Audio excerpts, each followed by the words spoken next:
ආයුබෝවන් අධ්‍යාපන අමාත්‍යාංශයේ 2020 අධ්‍යයන පොත්පත් සාමාන්‍ය පරිභාගය සඳහා විෂය ප්‍රවර්ධන උපකාරක ප්‍රශ්න පත්‍රයක් විදිහට ලබ අධ්‍යාපන අමාත්‍යාංශයෙන් ලබා දුන් ප්‍රශ්න පත්‍රය අද අප සාකච්ඡා කරන්න බලාපොරොත්තු වෙනවා. ඒ අනුව සියලුම ප්‍රශ්න වලට පිළිතුරු සපිය යුතුයි.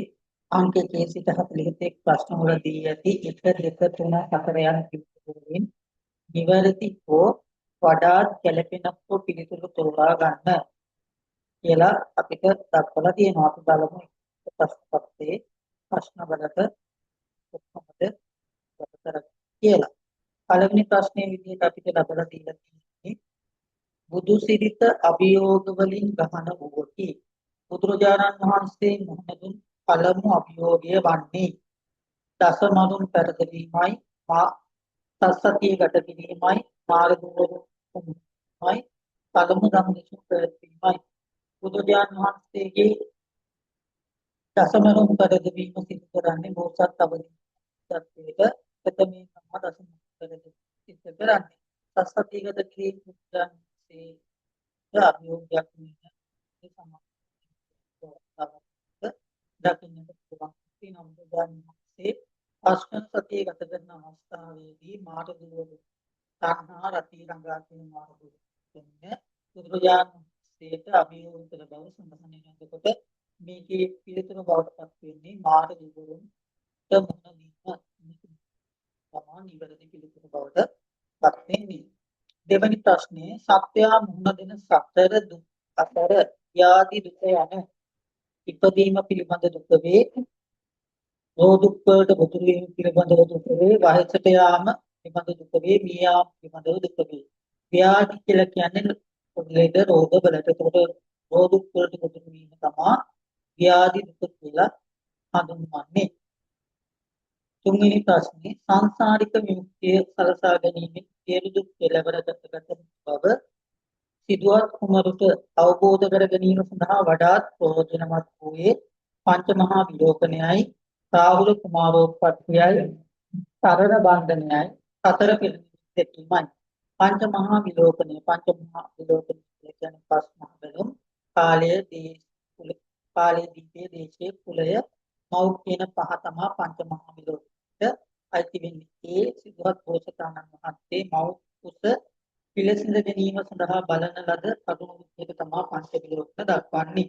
රාහුල කුමාරෝත්පත්ති අවස්ථාවේදී රාහුලෝ ජාතෝ බන්ධනං ජාතෝ රාහුලේ බන්ධනයක් ඇති වුණා කියන දේ තමයි පැහැදිලි කරලා තියෙන්නේ. එතකොට අවබෝධයේ කර්ණ බන්ධනය සිදු කරන්නේ යශෝදරා දේවියත් එක්ක ඒකත් නිමිත්ත අදාළ වෙන්නේ නැහැ. සතර පෙර නිමිති දැකීම කියන එක තමයි නිවැරදි පිළිතුර බවට පත් වෙන්නේ. අපි දන්නවා සතර පිළිනිමිති දැකීම තුළින් තමයි ජීවිතේ පිළිබඳව මහල්ලේ පිළිදෙත් මනමිනියක් පැවිදිරුවක් කියන මෙන්න මේ සතර පිළිනිමිති දැකීම තුළින් තමයි සිදුවත් බෝසතාණන් වහන්සේ තමන්ගේ සසර පිළිබඳව අවබෝධය ලබා ගන්න. අරබව නික්මෙන් යෙදෙව් බුන්ද සසුනේහි දිනව මටසෙන් පටදා බටකලයට වැඩි ඇතෙකුසේ මෙම අර්ථය සහිත ගාථාව ඇතුළත් වූ දේශනාව නම් අරුණවති සූත්‍රයේදී තමයි මේක සඳහන් වෙන්නේ. පටිනිබ්බාන සූත්‍රයේදී සුගාලෝවාද සූත්‍රයේ නෙමෙයි. අරුණවති සූත්‍රයේ තමයි මේ පාඩේ තියෙන්නේ ආරබික වික්‍රමක යුද්ධක බුද්ධ ශාසනේ කියලා දක්වලා තියෙන ගාථාව පඩම් වෙන්නේ අරුණවති සූත්‍රයේ. ඉම්පේරික සූත්‍රයේ සඳහන් වන කාරණා මිලාවකට මතක නැහැ. අපි ගතොත් පරිනිබ්බාන සූත්‍රයේදී බුදුරජාණන් වහන්සේගේ පරිනිබ්බාන සම්මිතිදී එතනින් පස්සේ සිදුවෙන්නේ යුතු කාරණාවන් පිළිබඳව තමයි සඳහන් වෙන්නේ. සිංහාලෝවාද සූත්‍රයේ සඳහන් වෙන්නේ සිංහාල ගෘහපතියා විසින් දේශනා කරන සිංහාල ගෘහපතියා දේශනා කරන සූත්‍රයේ එහි මෙලව පරලොව සුභසිද්ධිය සඳහා හේතු වන නැත්නම් අපි යුතුයකම් අයිතිවාසිකම් පිළිබඳව දක්වා ඇති දේශනාව තමයි සිංහාලෝවාද අඳුනා ගන්නට පුළුවන්කම තියෙනවා. පස්වෙනි ප්‍රශ්නේ තොරුන් අතින් ගිලිහි වැටී තිබූ පහවන පොදියක් අහුලා ගැනීම නිසා කරදරයකට පත්වීමට ගිය ගොවියෙකු බේරා ගැනීමෙන් බුදුරජාණන් වහන්සේගේ ගිලනුන්ට ප්‍රස්ථාන ප්‍රකට වේ. අසරණ සරණ ප්‍රකට වේ. පුරිස ධම්ම සාන්ති ප්‍රකට වේ. සාදි ප්‍රකට වේ. ගිලනුන්ට ප්‍රස්ථාන කිරීම කියලා කියන්නේ ලෙඩටපත් වෙච්ච අයට උපකාර කිරීම. උත්ගත කුසතුන් මහත්පත් අයට සැලකීම තමයි මෙතෙන්දී අපිට ගන්න පුළුවන්ම තියෙන්නේ. අසරණ සරණ ප්‍රකට වෙන අවස්ථාවක් තමයි පස්වෙනි ප්‍රශ්නෙට පිළිතුරු දෙන්න පුළුවන්. පුරුෂ ධම්ම සාන්තියේ කියන පුරුෂයන් දමනය කිරීමේ මුනියම් මුනිමාල ආලවක වගේ අයව දමනය කිරීම දැන් අපිට ගන්න පුළුවන්. සාදී ගුණය කියලා කියන්නේ අටලෝ දහමින් කම්පා නොවීමේ ගුණය. ලාභාලාභ සංසාර සැපදුක ආදී දේවල් වලින් කම්පා නොවීම සාදී ගුණය කියලා කියන්නේ. උදේ බමුණාගේ ආරාධනයෙන් බුදුජාණන් වහන්සේ ඇතුළු ශ්‍රාවක පිරිස වේරංජා නුවර ගත කළේ. 5 වන වස් කාලේ, 6 වන වස් කාලේ, 8 වන වස් කාලේ, 12 වන වස් කාලේ. 12 වන වස් කාලේ තමයි වේරංජා නුවර බුදුජාණන් වහන්සේ වැඩ වාසය කරේ. කායික හා වාචික වශයෙන් අයහපත් ක්‍රියාවන් වැළකී යහපත් ක්‍රියාවන් යෙදීම දානේ නම් වේ, අර්ථචර්යාව නම් වේ, සීලය නම් වේ, සමානාත්මතාවය නම් වේ. දානී කියලා කියන්නේ යහපත් කරන ප්‍රදානයන් වලට අපි දානී කියලා කියනවා. අර්ථචර්යාව කියලා කියන්නේ යහපත් චර්යාවීත්ව කටයුතු ගනී රැස්වීම. සීලය කියලා කියන්නේ කාය වාචා සමාදාන සීල කය වචන දෙකේ සංවර භාවය සීලය කියලා හඳුන්වනකොට මේක නිවැරදි පිළිතුර වෙන්නේ සීලය කියන එක. සමානාත්මතාවය කියලා සම්මත සමානව සැලකීම. භාවනාවට පිළිසෙන තැනත්මා කරගත යුතු අවශ්‍යතාවයක් නොවන්නේ මොකක්ද? භාවනාව තැනත්මා කරගත යුතු අවශ්‍යතාවයක් නොවන්නේ මොකක්ද? යහපත් මිතුරු ඇසුර, කය වචන අසංවර බව, නිතර ධර්මයේ උත්සාහින් ක්‍රියා සාමාන්‍ය භාවනාවට යහපත් මොනික ධර්මයේ මොනික උත්සාහින් කටයුතු කරන්නේ කය වචනයේ සංවර භාවයේ තියෙන අසංවර බව කියලා කරලා තියෙන්නේ ඒ මන්ද අටවින් ප්‍රශ්නෙට විවෘත පිළිතුර දෙන්නේ නොවන්නේ කියලා දක්වලා තියෙනවා දෙවෙනි පිළිතුර.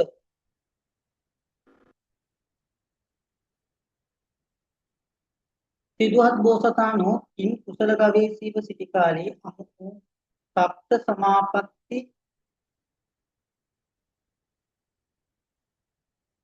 ලාභියෙකි. සිදුහත් බෝසතාණෝ ඉන් කුසල ගවේෂීව සිටි කාලේ අමුතු සප්ත සමාපatti ලාභියෙකි. සාර්වමිත්‍ර බමුණා, ආලාර පාලාම තවුසා, භාර්ගව බමුණා, උත්තරාම පුත්ත තවුසා. අපි දන්නවා සාර්වමිත්‍ර බමුණා කියලා කියන්නේ සිදුහත් බෝසතාණන්ගේ ගුරුවරයා. ආලාර පාලාම කියලා කියන්නේ පළමුව හම්බෙච්ච එනාය සප්ත සමාපatti කියන අෂ්ට සමාපatti වලින් හතක් ලබාගෙන ওই භාර්ගව බමුණා මුලින්ම හම්බෙච්ච එනා උද්ද පුත්ත කියන්නේ අවසානයේ හම්බෙච්ච න්යාය අෂ්ට සමාපatti ලබාගත් කෙනෙක් විදිහට සැලකලා තියෙනවා. ඒකට ඉවර්ති පුත්තට වෙන්නේ ආලාර පාලාම තවුසා. ආර්ය මාර්ගයේ අංගම්ණය කළ හේින්ද උතුම් නිවනට සපත් වූ හේින්ද බුදුරජාණන් වහන්සේ සුගත නම් බුද්ධ නම් ඒක ලෝක නම් ඒක භගවා නම් ඒක කියලා සුගත තමයි මේක නිවැරදි පිළිතුර බවට පත් වෙන්නේ. විකෘතියකින් පරිච්ඡේදයෙන් තොරව ප්‍රകൃතියක් ලෙසම දැක පසක් කරන එකී නුවණ ලැබීමට උපකාරී වන භාවනාව.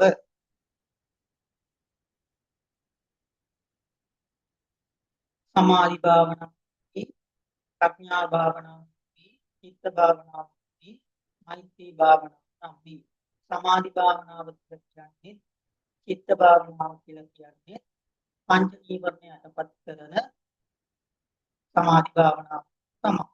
එතකොට ඉතින්දී වෙන්නේ පංච නීවරණ. ප්‍රඥා භාවනාව කියන්නේ විදර්ශනා භාවනාව. ඒක තමයි නිවැරදි පිළිතුර බවට පත් වෙන්නේ. මෛත්‍රී භාවනාව, පොදු භාවනාව විදිහට සමාධි භාවනාව දක්වන්නට පුළුවන්කම තියෙනවා. හරි. ද්‍රව්‍ය ලෝකයේ පවත්නා කිසියම් වස්තුවක පවතින ද්‍රව ස්වභාවය හැඳින්වීමට බුදුරජාණන් වහන්සේ භාවිතා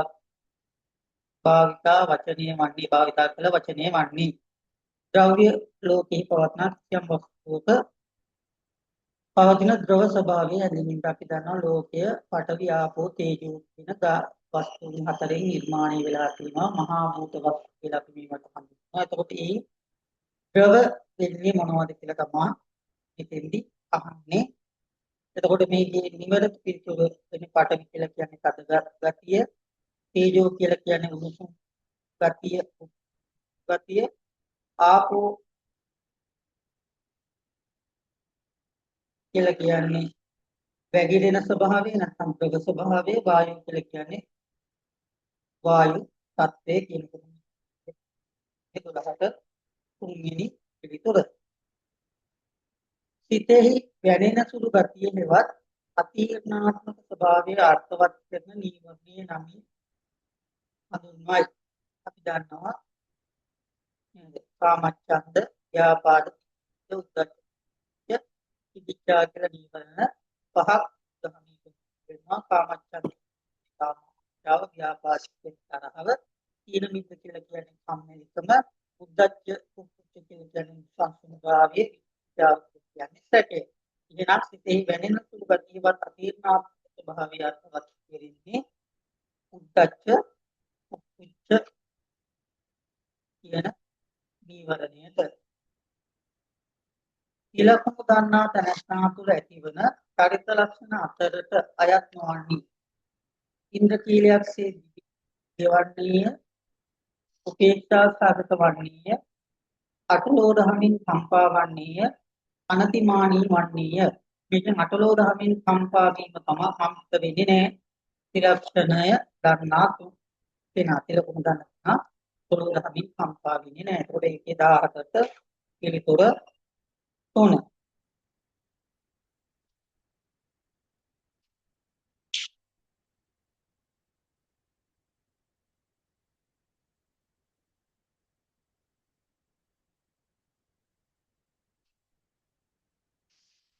මහණනි ඔබට මවක් නැත පියෙක් නැත. එහින් මෙබඳු අවස්ථාවකදී ඕනෝන්ට උපකාරීව සහයෝගයෙන් කළ යුතුය. මෙසේ වදාරමින් ගිලානෝපස්ථානයේ පූජාවක් බවට පත් කිරීමට ආසන්නතම හේතුව වන්නේ උදරාබාධයෙන් පිළිපෙන වික්වාගේ කතා පුවත, භූතිගත කතා පුවත, මහාකාශ මහරහතන් කතා පුවත, උගලන් මහරහතන් පිළිබඳ කතා පුවත.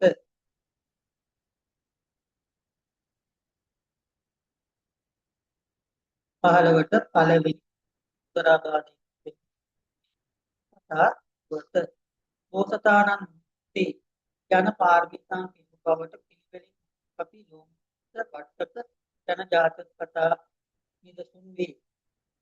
එතකොට මේකට නිවැරදි පිළිතුර වෙන්නේ 16 වෙනි ප්‍රශ්නෙට දෙවැනි පිළිතුර.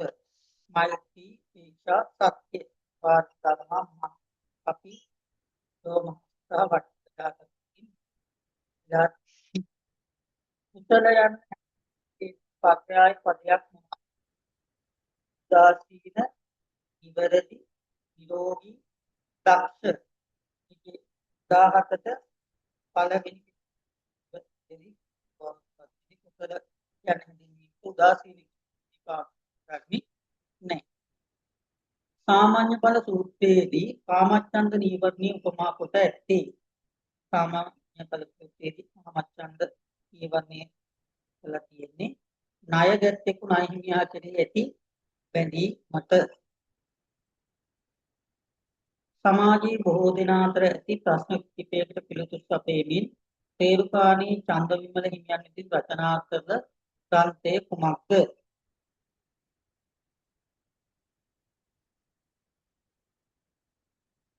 ධර්ම විනිශ්චය. පාරමිතා ප්‍රකරණයේ බොහෝ දිනේ බෞද්ධයාගේ අර්ථොත් නෙමේ ධර්ම විනිශ්චය කියන පොත තමයි තියෙන්නේ. බෞද්ධයාගේ අර්ථ නම් වූ ධම්මපද ග්‍රන්ථයේ සූත්‍ර පිටකේ කුද්දක නිකායට තමයි අයිති වෙන්නේ. කුද්දක නිකායට ධම්මපදයේ අයිති නිකායට. සත්වයාට නිදහසේ ජීවත් වීමේ අයිතිය සුරක්ෂිත කරන බැවින් බුදුදහම අහිංසාවාදී ධර්මයකි.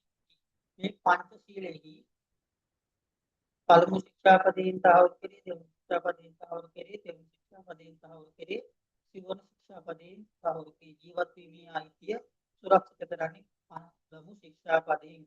පාණාතිපාතා වේරමණී සික්ඛාපදං සමාදියාමි. පනතුන් නොමරවි. වෛර කරවන්නන් අතර වෛර නොකර අපි සෝසේ ජීවත් වන්නෙමු. මේ අදහස් තුළ ධම්මපද ගාථාවේ පළමු පාදයේ තුලත් පිළිතුර තෝරන්න. සුසුකං වත ජීවාම තමා වැරදි පිළිතුර බවට පත් වෙන්නේ. නුවණ පරීක්ෂා කර සිතා විමසා කටයුතු කිරීම. නුවණින් පරීක්ෂා කර සිතා විමසා කටයුතු කිරීම. සුචිකම්ම සංයත නිස්සම්මකාරී ධම්මජීවි. නිස්සම්මකාරී තමයි නුවණින් පරීක්ෂා කර සිතා බලා විමසා කටයුතු කිරීමට අයිති වෙන්නේ. අභියෝග වලට මුහුණ දීමේදී පාසල් සිසුවෙකු විසින් වර්ධනය නොකළ යුතු චරිතාංගයකි. නොසලී ක්‍රියා කිරීම, පක්ෂපාතීව තීරණ ගැනීම, විමසුම්ශීලීව කටයුතු කිරීම, උපායශීලීව බුද්ධිමත්ව කටයුතු කිරීම. පක්ෂපාතීව තීරණ ගැනීම නොසුදුසු කාරණාවක් විදිහට අපිට දක්වන්නට පුළුවන්කම තියෙනවා. සීල රැකීමෙන් ලැබෙන ආනිසංසයක් නොවන්නේ වික්මක්ද? මහත් වූ භෝග සම්පත් අත්පත් කර ගැනීම, මරණින් මතු දුගතියේ උපත ලැබීම. මරණින් මතු දුගතියේ උපත ලැබීම වෙන්නේ සිද්ධ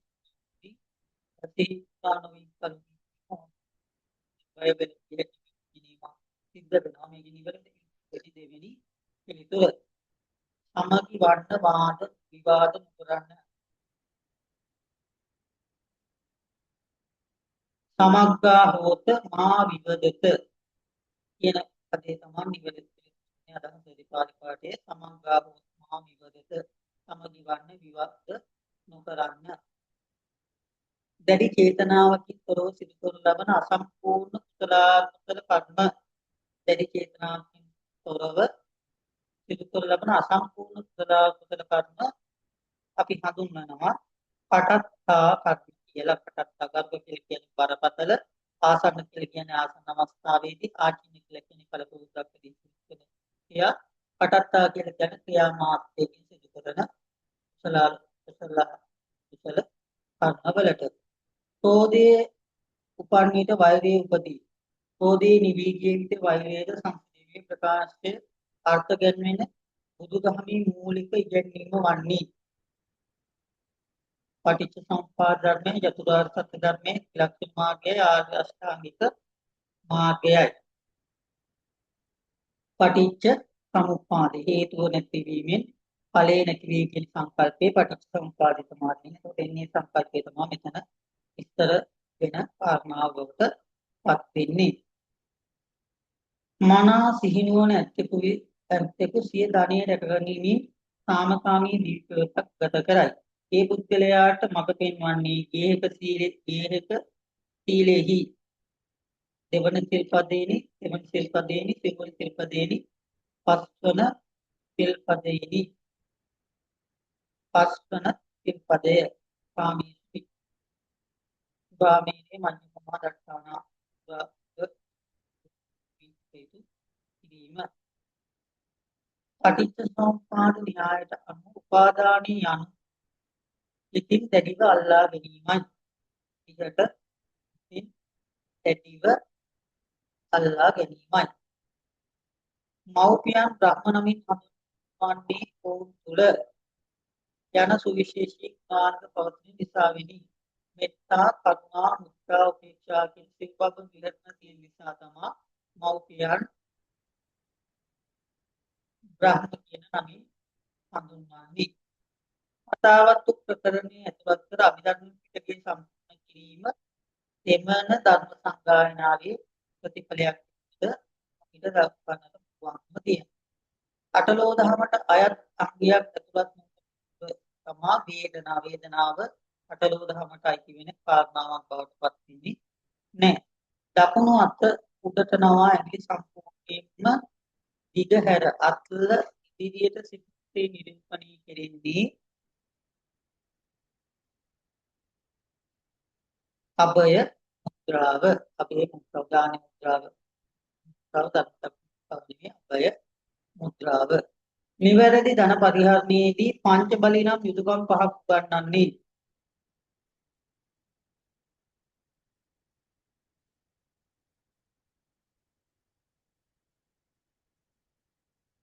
පත්ත කම්ම සූත්‍රයේ සවන් දීමෙන් දිනු කර ගන්නා ප්‍රඥාව සුතමය ප්‍රඥාවයි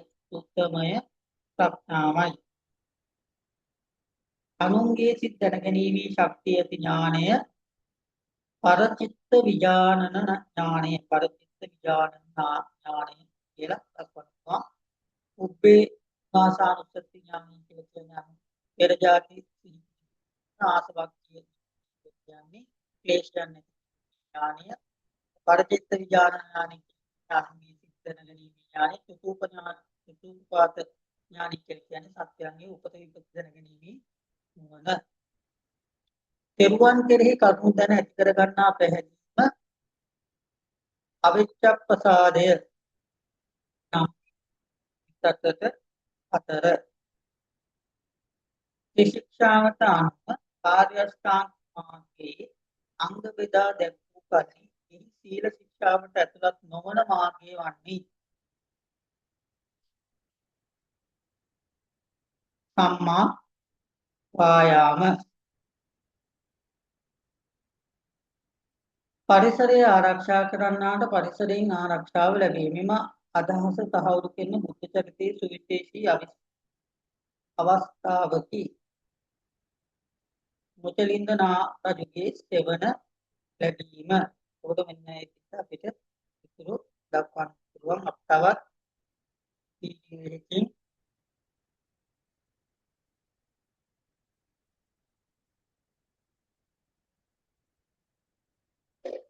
නැවත හමු වෙනවා. දැනට මොනම